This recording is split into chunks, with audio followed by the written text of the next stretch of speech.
The sun rose, casting golden hues over the mountains. Buddha sat peacefully under a tree, his eyes serene. I approached Buddha with hesitation, my thoughts swirling. His presence exuded calmness, making me feel both curious and humbled. He continued, "Each thought, each fear, is like a stone in your bag. You believe this bag defines you." His words resonated deeply, yet they left me longing for more clarity. I waited for him to continue speaking. "The mind," Buddha explained, "is like a restless river. When it settles, clarity appears, and suffering begins to dissolve." I nodded, but doubts lingered. If peace lies within, why do we struggle to quiet our thoughts or find that clarity? Buddha smiled faintly, as though he understood the weight of my question and the layers of uncertainty it carried.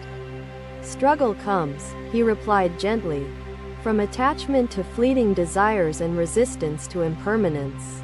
Acceptance calms the turbulence." His answer planted seeds of thought. Yet I wondered, how do we learn acceptance? It feels elusive in moments of hardship. Buddha's voice grew softer yet deliberate. Acceptance flows from awareness. To see clearly, first observe without judgment or expectation. I tried to grasp his wisdom but felt as though an invisible barrier stood between understanding and actual practice. "It is not an instant process," Buddha affirmed. "Patience is required to observe, reflect, and gradually release habitual patterns." I felt the weight of his words sink in, realizing the effort and persistence the journey toward peace might demand. "Buddha," I asked further, "what role does compassion play in navigating this process of observation and releasing patterns?" "Compassion," Buddha said, "is essential. It nurtures patience and kindness, which soften resistance and invite healing for yourself and others." How can we extend compassion to others when our own suffering feels overwhelming? I asked, seeking practical guidance. Buddha paused before replying. "In suffering, recognize the shared humanity between yourself and others. Compassion bridges connection and mutual healing." His wisdom began to connect fragments within me, linking personal struggles to broader perspectives and the universality of human experience. I sensed there was more to learn. Does the practice of compassion conflict with standing against injustice or inequality? Buddha's expression remained calm yet contemplative. Compassion does not mean passivity. It includes wisdom to act thoughtfully and without harm. His answer clarified my doubts, adding dimensions to the concept of compassion as both gentle and courageous in practice. "Buddha," I continued, "what if impermanence feels unbearable? How do we reconcile losing what we cherish?" His expression softened as he answered, "Cherishing is natural, but suffering arises when attachment clings to what cannot stay unchanged." I reflected deeply on his insights, imagining layers of impermanence woven into every aspect of existence, tangible and intangible. To reconcile loss, Buddha advised, "Appreciate the moment fully, knowing its essence lingers in memories and impacts beyond time." His words resonated, grounding me in the understanding that impermanence shaped life itself, nurturing growth and transformation along its path. "Buddha," I finally asked, "how can one live with purpose while accepting impermanence and releasing attachments?"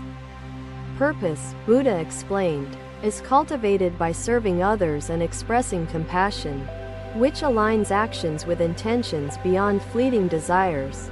His insights seemed endlessly profound, urging a reflection far beyond fleeting inquiries into life's meaning and peace amid impermanence. "The stones are not your enemy," he said.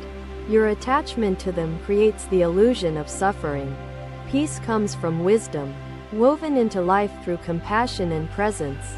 I bowed respectfully, cherishing the guidance offered. Buddha's wisdom lingered, a gentle echo of tranquility within my heart. Another day, the air carried the scent of blossoms. Buddha sat near a stream, its gentle flow reflecting sunlight. I approached Buddha again, my heart yearning for insights to untangle the uncertainties lingering within my thoughts and spirit. Buddha, I began softly. How does one distinguish between fleeting happiness and enduring joy that nourishes the soul? Buddha's eyes flickered with kindness. Happiness arises from external conditions. Joy stems from inner harmony with oneself and the universe. I listened intently, pondering his distinction. If joy is internal, why do external challenges often cloud or diminish our peace? He gestured towards the flowing stream. Challenges are like stones disrupting water's flow. Awareness clears the path, restoring peace. His words planted seeds in my mind. What practices help strengthen awareness when life's struggles feel overwhelming? Mindfulness, Buddha replied, anchors awareness. Through presence, reflection, and patience, clarity can emerge amidst life's turbulence. I nodded, sensing truth in his words. How can mindfulness transform not just the mind, but our relationships with others? Mindfulness deepens connection, Buddha explained. It encourages listening, empathy, and understanding, aligning intentions with compassionate actions. I reflected on his wisdom, realizing the ripple effects mindfulness might have on relationships and how people perceive the world. Buddha, I asked further, what role does gratitude play in cultivating enduring joy and meaningful relationships? Gratitude illuminates abundance, Buddha said, his tone gentle. It fosters humility and appreciation, nourishing harmony with oneself and others. I paused, absorbing his response.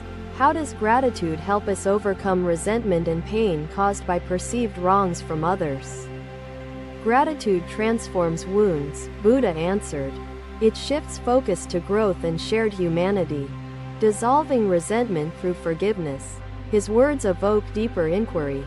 Does forgiveness diminish the need for accountability or justice in relationships? Forgiveness heals, Buddha replied calmly. Accountability aligns actions with values, but forgiveness removes suffering from holding anger within. His insights untangled layers of complexity surrounding forgiveness, blending compassion with accountability and personal healing within relationships. Buddha, I asked, what if someone cannot forgive themselves? How does self-compassion differ from denial? Self-compassion, Buddha said firmly, acknowledges imperfection and invites growth. Denial rejects reality. Self-compassion embraces acceptance and transformation. His wisdom resonated, illuminating pathways for healing internal conflicts and reconciling imperfections shaping the human experience. Buddha, I continued, how does one navigate emotions like fear or uncertainty while cultivating inner peace and joyful relationships? Buddha observed me closely before replying. Fear emerges from attachment to control. Acceptance allows courage to replace fear with clarity. His words settled within me, revealing hidden layers of attachments that hinder serenity and obscure paths to inner peace. Buddha, I finally asked, how does one balance striving for goals with acceptance of outcomes beyond their control? Buddha smiled gently. Balance arises from setting intentions aligned with values and embracing impermanence. Actions must flow without clinging. His wisdom wove life's challenges into perspectives that encouraged presence, resilience, and unwavering compassion toward oneself and others. The stream continued its rhythmic flow, mirroring life's continuity and impermanence reflected within Buddha's teachings and presence. Joy, Buddha said, gazing at the water, surfaces when presence transcends expectations and embraces harmony beyond temporary conditions. Another day, the rain whispered gently against the earth. Buddha sat beneath a canopy, his presence calm amidst the storm. I approached Buddha once more, carrying questions that weighed on my mind like the heavy clouds above us. Buddha, I began with hesitation. How does one find balance between seeking wisdom and living fully in the present? Buddha turned his gaze towards me, his expression serene and understanding, as though sensing the core of my inquiry. Wisdom, Buddha said, is not separate from the present. Awareness of now nurtures wisdom and enriches the fullness of life. I pondered his reply, realizing the intricacies of living deeply while cultivating understanding and awareness in each fleeting moment. Buddha, I continued, how can we prevent the pursuit of goals from becoming a distraction from mindfulness in presence? The pursuit, Buddha replied, should align with values, not ego. Mindfulness ensures goals serve purpose without detracting from presence. His words uncovered truths within me. What practices sustain mindfulness when distractions and ambitions seem overwhelming or all-consuming? Stillness, Buddha responded. Amid movement cultivates mindfulness. Meditate, reflect, and bring attention inward to balance external pursuits. I absorbed his response, envisioning practices of stillness as an anchor amidst the turbulence of life's demands and desires. Buddha, I asked further, how does one cultivate patience when outcomes of efforts seem distant or uncertain? Patience, Buddha explained, arises from trust in the journey. Detach from outcomes and embrace effort as its own fulfillment. His insights struck deeply, weaving a tapestry of trust and detachment that framed patience in a transformative perspective. Buddha, I inquired, what role does silence play in understanding oneself and navigating the complexities of life? Buddha's expression softened. Silence, he said, reveals truth.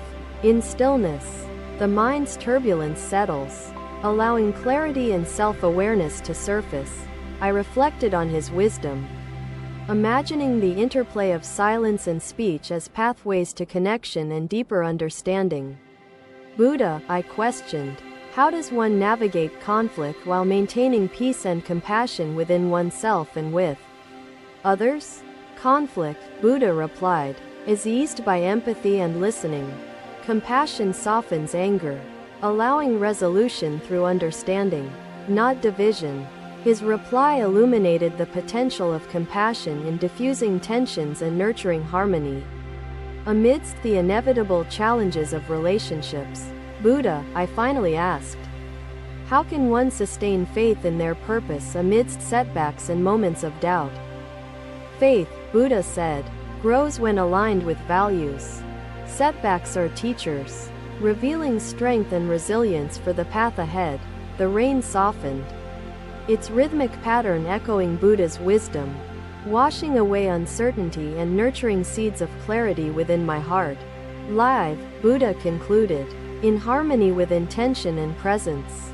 Each moment is a lesson, enriching the journey's deeper purpose. Quote. Thank you for watching. Buddha's teachings are always with you. Subscribe to our channel and we will see you in the next video.